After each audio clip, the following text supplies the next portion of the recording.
Well, this here is my gaming television, and this is a response to a Steve Benway tag video, Show Your Gaming Telly. And this is the only wide shot of the TV that you're going to get in this video.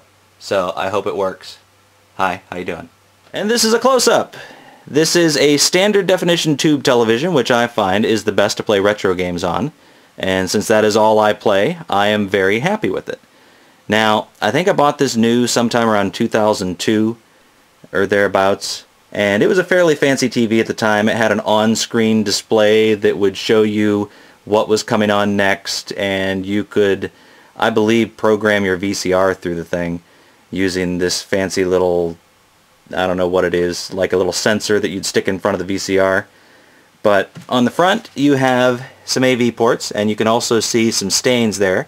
Now those stains are from a few years ago. We had a house fire, and they do not come off anymore. There was just soot all over the front of this thing, and the firemen came in waving their hoses everywhere, and those streaks are from the water running through the soot. They do not come off. This thing has also been dropped on its screen, and it has been stored in my garage for a few years, where the temperature ranges from about, oh, I don't know, a little over 100 degrees in the summer to about 15 below zero in the winter. And it still continues to work. It's been through a lot with me, and it is, what is this? Give you more information. A 32-inch television, which means it weighs somewhere in the neighborhood of about 1,700 pounds. And now I have to turn the thing around to show you the back of it. Well, is there anything else I can show you on the front so I don't have to move it? Yes there is. There is the TV stand. The TV stand is older than the television itself, but I like it because it rotates, and you can see it fairly well from whichever couch you're sitting on here. This thing I had to disconnect. I actually tried shooting this video earlier, and it did not work out because I almost dropped the television. But it is disconnected now. Just a simple switcher. You've got AV on the front, then on the back you've got AV and S-video in and out. So it serves almost all of my purposes for this television. And I guess the rest of them, I'll have to go around the back to show you. Again. Oh man.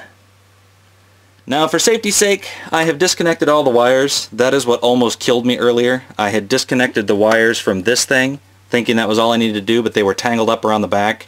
So the S-video cable got caught, and the whole thing nearly tumbled down on top of me.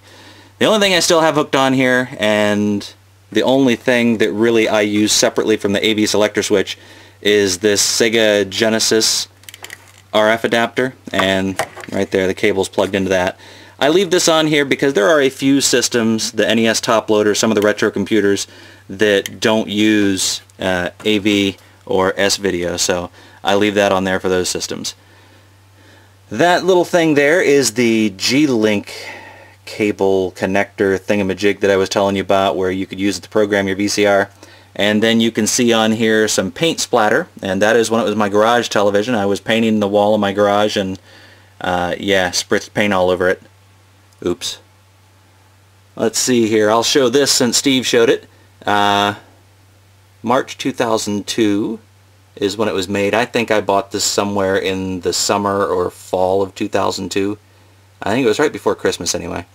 It was manufactured in Mexico, and it has a really long serial number, and apparently there's a separate chassis number. I didn't know that. And it is model number F32649. Very interesting. Alright. That is my gaming television that nearly killed me. Thank you for watching. Subscribe to Steve Benway. Just as a footnote, I recorded this video twice, and I can't remember if I said this in this video or not, but this is my X-Arcade tank stick, and it is sitting up here because I have my computer hooked to the back of, well, not to the back of the television, hooked normally to that AV selector switch there, using S-video, and I play some arcade games through MAME on this television. Alright, that's it. See you later.